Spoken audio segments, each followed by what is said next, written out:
ರಾಷ್ಟ್ರಪತಿ ಭವನಕ್ಕೆ ಆಗಮಿಸಿದ ನರೇಂದ್ರ ಮೋದಿ ಕೆಲವೇ ಕ್ಷಣಗಳಲ್ಲಿ ನರೇಂದ್ರ ಮೋದಿ ಅವರು ಹಕ್ಕು ಮಂಡಿಸಲಿದ್ದಾರೆ.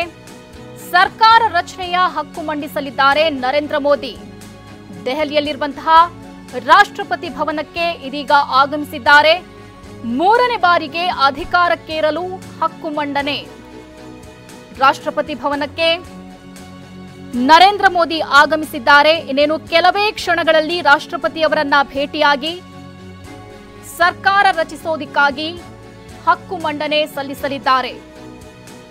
ದೆಹಲಿಯಲ್ಲಿರುವಂತಹ ರಾಷ್ಟ್ರಪತಿ ಭವನಕ್ಕೆ ಈಗಾಗಲೇ ನರೇಂದ್ರ ಮೋದಿ ಆಗಮಿಸಿದ್ದಾರೆ. ದೃಶ್ಯದಲ್ಲಿ ನಾವು ಗಮನಿಸಬಹುದು.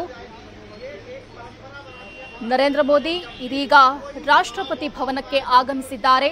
ಮೂರನೇ ಬಾರಿಗೆ ಅಧಿಕಾರಕ್ಕೆ ಏರಲು ಹಕ್ಕು ಮಂಡನೆಯನ್ನ ಸಲ್ಲಿಸಲಿದ್ದಾರೆ. ರಾಷ್ಟ್ರಪತಿಯವರನ್ನ ದ್ರೌಪದಿ ಮುರ್ಮು ಅವರನ್ನ ಭೇಟಿಯಾಗಿ ಸರ್ಕಾರ ರಚಿಸೋದಕ್ಕಾಗಿ ಹಕ್ಕು ಮಂಡನೆಯನ್ನ ಸಲ್ಲಿಸಲಿದ್ದಾರೆ.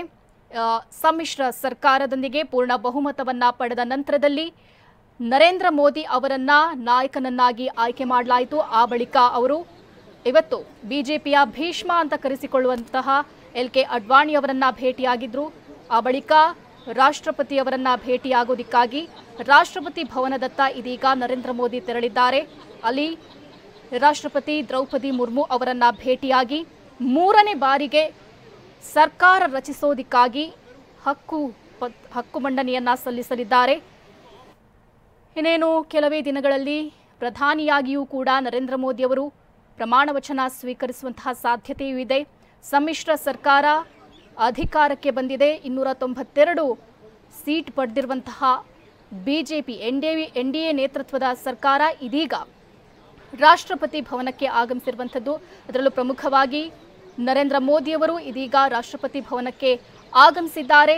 ಇಲ್ಲಿ ರಾಷ್ಟ್ರಪತಿಯವರನ್ನ ಭೇಟಿಯಾಗಿ ಮೂರನೇ ಬಾರಿಗೆ ಸರ್ಕಾರ ರಚಿಸೋದಕ್ಕಾಗಿ